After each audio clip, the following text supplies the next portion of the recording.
morning, National Security Advisor Mike Waltz says he's taking full responsibility for a military leak in a group chat on the messaging app Signal. Meantime, the White House is downplaying the security risks, even as we learn there have been warnings about that same app. Jarred Hill live in the newsroom with more on all of this. Jarred.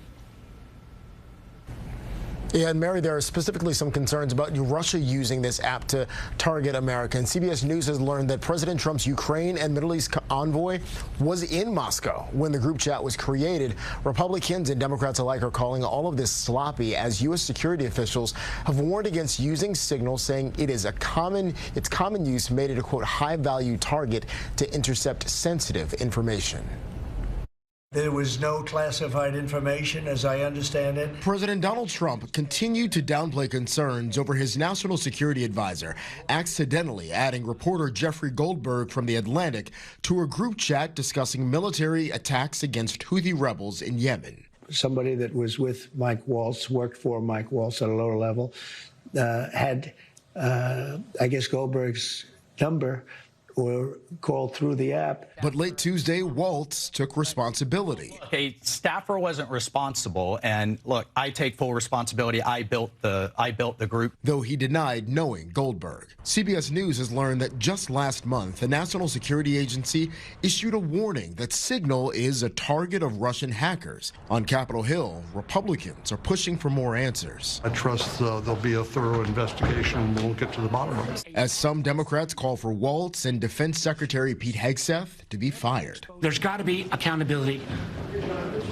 somewhere in this administration. Hegseth is pushing back. Nobody's texting more plans. I know exactly what I'm doing.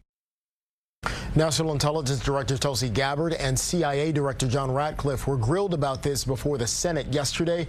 They're both due in front of a House committee today. Back to you.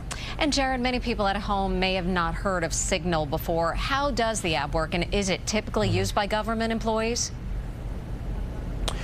Yeah, it actually is, Mary. So Signal is a messaging app as well as phone calls and video chatting. It's frequently used by everybody from journalists to national security professionals and government officials alike, although the Biden administration did say that it should be used sparingly.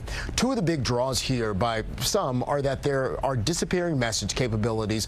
Also, the messages are encrypted, meaning only the people who are in a text chain can see the messages themselves. The app also doesn't store any sensitive information, but there is a way to get in, and it's largely through phishing scams. Essentially, if you were to click on a link that a scammer sends in a text or an email that then gives them access to everything on your phone. Again, that's not what happened in this case. Someone added somebody that shouldn't have been in that group chat to the chat.